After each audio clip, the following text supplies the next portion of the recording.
Okay, Go ahead. okay, Abby. So here's question number one. As a former head of innovation at one of the largest banks, we don't need to know the name. You probably came across a lot of companies pitching you stuff. Question number one is, how do I price my product, my technology, my service when I'm coming to you to pitch it?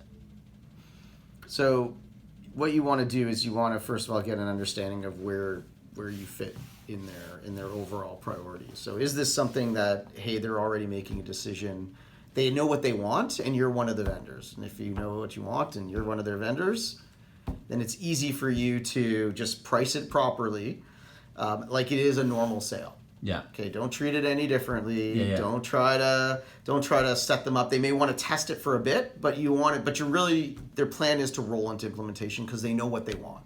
And you know you're one of the vendors who they're going to do it. If it's something that's brand new and you're kind of introducing them to a new concept that they haven't thought about implementing before, what you want to do is you need to then kind of understand where do you fit in their spectrum of need. Is this something that they just want to kind of run a bunch of tests on and they're never going to make a decision to do it? Is it something they're truly learning about and that they're going to execute on after? Is it something that they just want to learn and then copy? I love it. So how would I know whether you're going to steal my idea and you're going to do it yourself? Well, I mean, you don't. I would say you don't know, but I think the question is, do you believe enough in your product? Do you believe enough in what you're doing that you're going to be leading the market enough that it's just too hard for them to catch up? That's the ideal scenario. Is it something that you think relative, like the bank has thousands of priorities, right, to invest in? They're not going to invest in something that's too small or not specific enough, or where it's easier to buy from you than it is to build themselves. Is kind of where you want to be, right?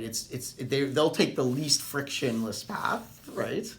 Possession with the least friction, and you're not going to want to. You're not going to want to.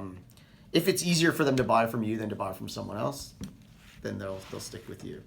I think the key thing is if you're going to do a pilot, and most of them will insist that you do let's at least test this thing. We need to learn from it. We need to understand. You need to make sure that you have first of all, charge for it. I would never do it for free. Why not? I just think, first of all, they need to have some skin in the game.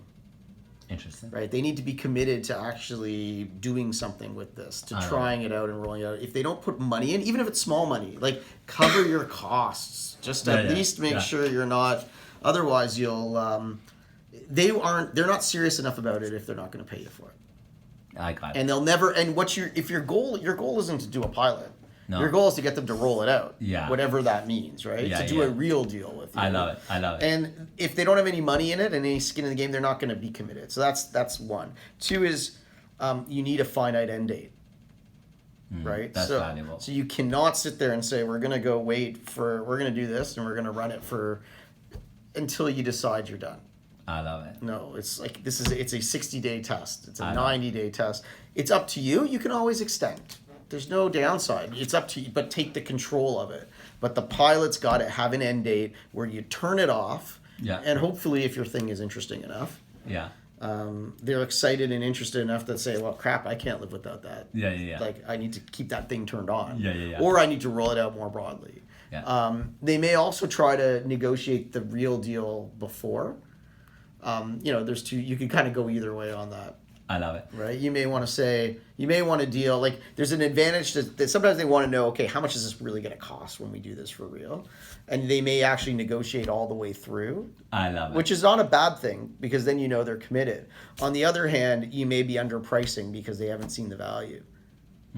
Interesting. Right? So sometimes you kind of, depending what you do for them, you may say, hey, look, you may want them to be so hungry for it that they'll buy it after, especially if you have something unique that they can't get elsewhere.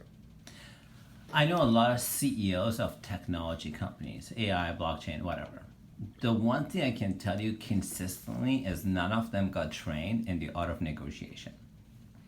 Now, put that aside. A lot of salespeople may at best got trained in sales, but the art of closing, how do you close, is something 90% of salespeople don't have any skill set on. What's easy to do is for a sales guy to meet you, go back to the office and tell the CEO, we got this major global bank, we just have to do it for free. Right? That's right. what do you have to say to those guys? And how, it takes a courage, it takes something. Like, dude, I need to close you. What advice do you have for people who need to close you on pay for the pilot? Well, I think they need to be showing me the value of it, right? Like Yeah. I actually, especially when I mean, maybe I come because I come from a startup world. Yeah, yeah. I have a lot more sympathy for hey,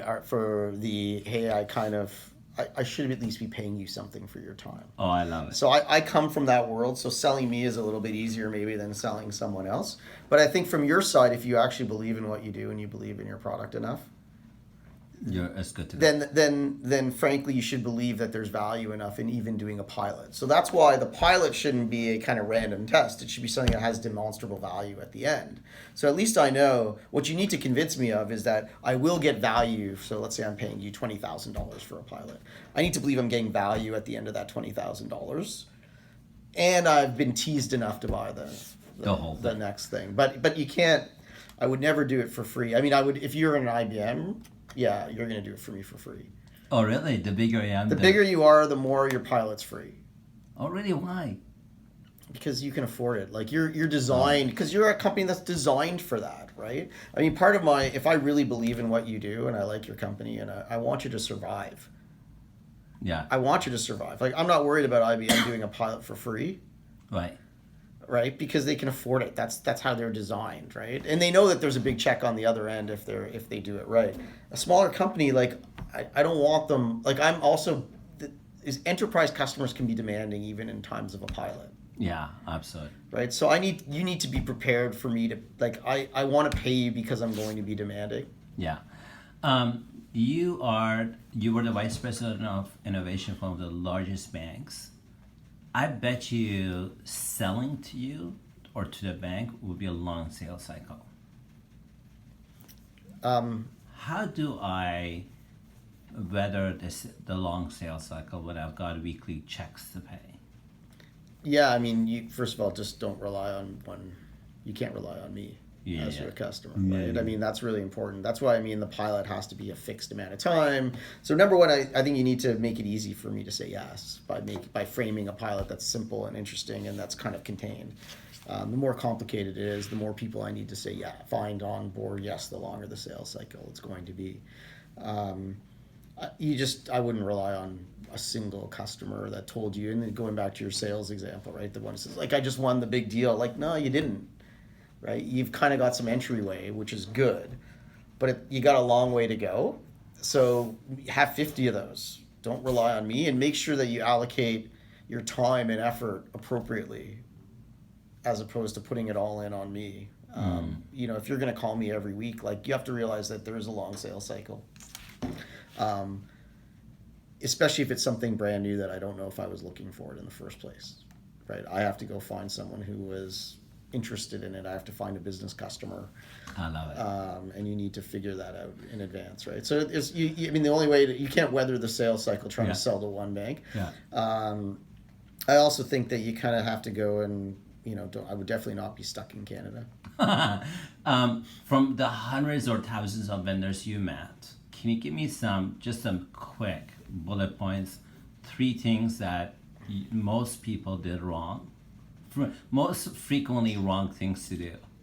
Like there were like three bullet points. People did this wrong. They didn't look you up. They didn't know how to ask you the right question. I get over those ones. I mean, those are silly things to kind of penalize people for at the end of the day if they have something good. I'd say number one is arrogance.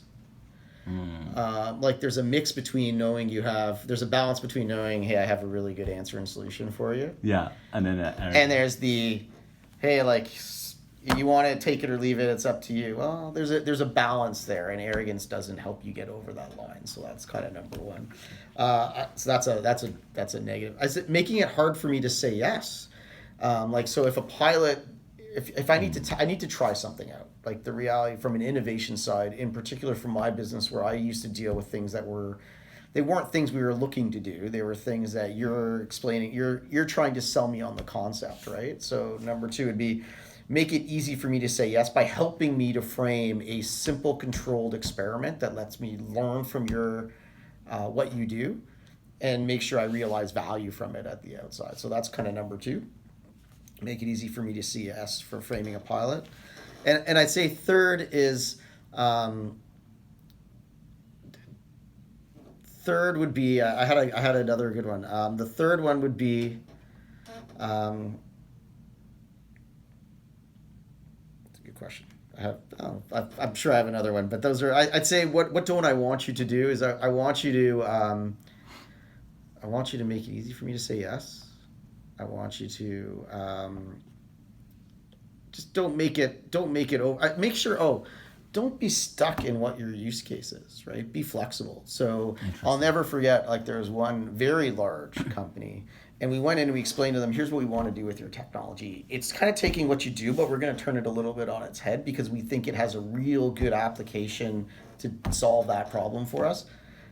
I remember the company was like, no, we don't do that. That's not where we play. That's not what we do. We're fixed in this. This is all we do. We can't think about it in a different way. Okay.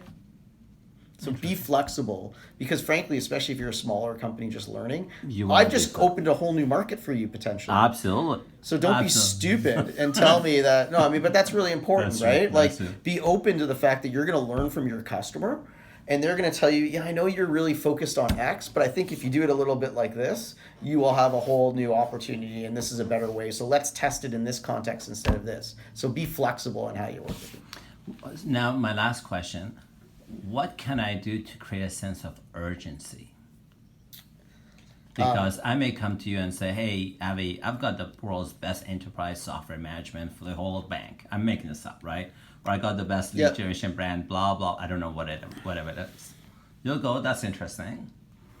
What can I do to create a sense of urgency? So depending who you're dealing, I'd say for me, there's pretty much nothing you can do to create a sense of urgency. Oh, that's shitty. Like I know. Well, there's very little you can do. I mean, the truth is you're just going to have to go on my schedule. Like I have 20 other companies like you I'm talking to or working with. I might like you and believe in you, but it's going to take me time to figure out how to get to a deal with you or to figure out who's the right customer inside the organization to work with you. So for me, there's very little you can do to drive a sense of urgency. For other people, you might, you could try to talk about the other competitive banks you're working with.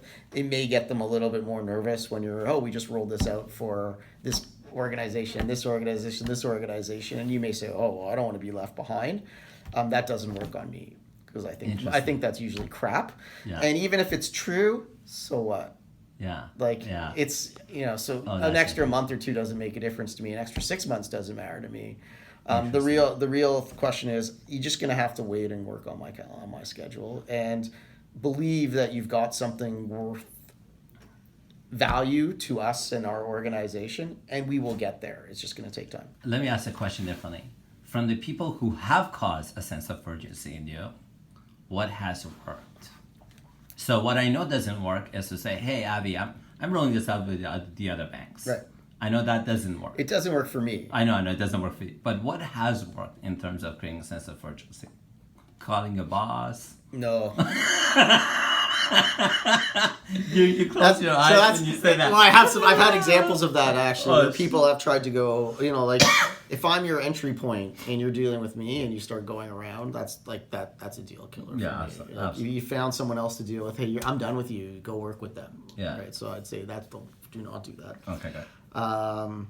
There's not much you can the key is to kind of make sure I have a strong understanding of what you do, how you fit, the problem you're going to solve, and in what time frame, and make sure you've armed me with all the information I need. So it's not that you can't help me create a sense of urgency, but you can make sure I'm prepared because I need to go talk to whoever else I need to talk to, and I need to have that content and materials ready to go in and make that pitch for you. Because at the end of the day, I'm your make or break. I'm your advocate inside the organization. If I believe in you, I will be your advocate and I will go chase and make that happen. So you need to make sure I have what I need in order to make that happen for you. Interesting. But there's nothing, you can't make me go faster. I have 6 other things going on. There's just nothing you can do. Got it. Thank you.